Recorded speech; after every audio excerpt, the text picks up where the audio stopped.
नमस्कार, मैं लवकुश सिंह केन हेड दुधौली चीनी मिल से अपनी टीम के साथ में आपके बीच में आया हूँ। आज जो मेरे माध्यम से वार्तालाप होगा उसमें गन्ने का कीट चोटी बेधक के बारे में हम चर्चा करेंगे।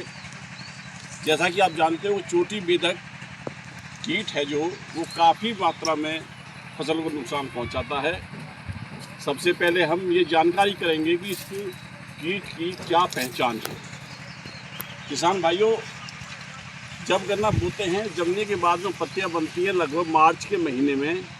यदि आप अपने खेत पर सुबह के समय सूरज निकलने से पहले जाएंगे तो आपको चांदी जैसी सफ़ेद तितलियाँ दिखाई देंगी। आप ये समझ लेना कि हमारे गन्ने पर चोटी बेधक कीट का आपतन हो चुका है। इसके कंट्रोल के लिए हम कोई भी इंसेक्टिसाइड, चाहे क्लोरोपायरोफास, एक स्प्रे कर दें तो उस स्थिति में हम वहीं पर कुछ कंट्रोल कर सकते हैं। दूसरी स्थिति, जब वो एग लेइंग करती है, उसकी मादा अंडे देती है, तो ये पत्ती जो होती है इसकी नीचे की सतह पर आपको देखने को मिलेगा जैसे ऊँट का रंग होता है, उसी में लगभग 200 से 250 अंडे एक मादा प्रौढ़ अंडे देती है। आप यदि अपने खेत का निरीक्षण करेंगे, यदि ऐसी स्ट्रक्चर आप देखने को पाएँ तो उस पत्ती को तोड़ करके बाहर निकाल दें, जिससे हमारा जो अंड समूह है वहीं पर ख़त्म हो जाएगी। तीसरी स्टेज आती है जब अंडे से लार्वा निकल करके ये जो आपकी बीच की मिडरिब है, इसके माध्यम से ये गोब में चला जाता है। गोब में जाने के बाद में ये गोब को जब काटता है तो ये स्थिति बनती है जैसी आप देख रहे हैं कि इसमें छर्रा वाले, जैसे किसी ने ना इसको जला दिया हो, या जैसे छर्रे के से निशान दिखाई देंगे, ये दिखाई दे रहे हैं। ऐसी स्थिति में हमें क्या करना है, जैसे हम अभी आपके सामने ये जड़ से काट करके इसको निकाल देंगे। निकालने पर जब इसको देखेंगे हम, तो ये जो आपको दिखाई दे रही है लार्वा, ये इस तरह की स्थिति आपको इस गन्ने के साथ में बाहर निकल जाएगी, ताकि ये फिर दोबारा तितली बन करके हमारे खेत को नुकसान ना पहुंचाए।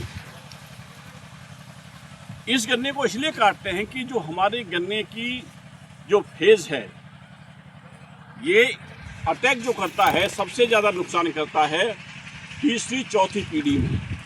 क्यों कि उस समय क्या होता है कि हमारी जो पिलरिंग की फेज है, यानी कि ब्यात वाला समय ख़त्म हो जाता है और बढ़वार वाला जो पॉइंट है, जो फेज़ है, वो शुरू हो जाता है। इसलिए ये जो गन्ना दिखाई दे रहा है ये प्रभावित है चोटी बेधक से। इसको निकाल करके आप फेंक दीजिए ताकि ये ज़्यादा आगे ना बढ़े।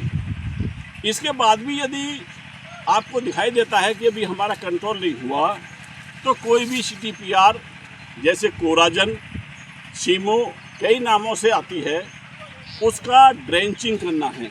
ड्रेंचिंग का मतलब ये है कि 400 लीटर पानी में 150 ml कोराजन का घोल बना करके पीठ वाली मशीन से उसका नोजल ढीला कर दें। हमको कोई भी पौधे की पत्ती नहीं भिगोनी, उसकी जड़ों में वो धार के रूप में हमको कोराजन दवाई डालनी है। ध्यान ये रहे कि खेत सूखा हो। ड्रेंचिंग करने के बाद में 24 घंटे के अंतराल पर उसमें सिंचाई कर दें।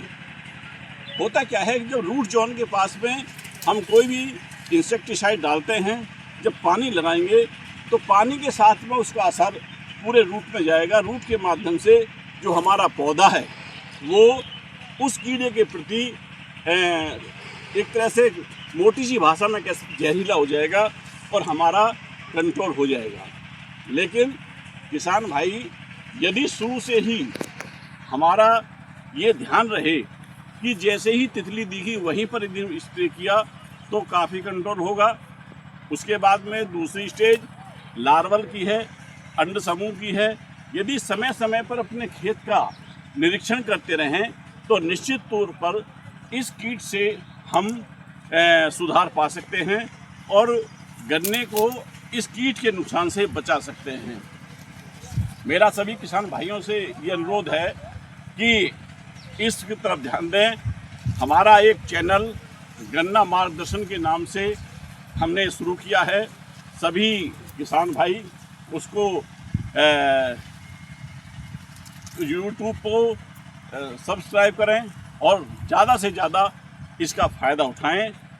मैं इतने बात के साथ में अपनी वाणी को विराम देता हूं और मुझे ये विश्वास है कि आप और किसानों में ये सारी जानकारी देंगे ताकि हमारे ज़्यादा से ज़्यादा किसान इससे लाभान्वित हो सकें। धन्यवाद। जय हिंद, जय भारत, नमस्कार। अगर आपको यह वीडियो पसंद आया हो तो कृपया हमारे चैनल को सब्सक्राइब करें, बेल आइकन दबाएं ताकि आपको हमारे नए वीडियो की जानकारी सबसे पहले मिल सके। वीडियो को लाइक करें और अपने अन्य किसान भाइयों के साथ शेयर करना न भूलें। धन्यवाद।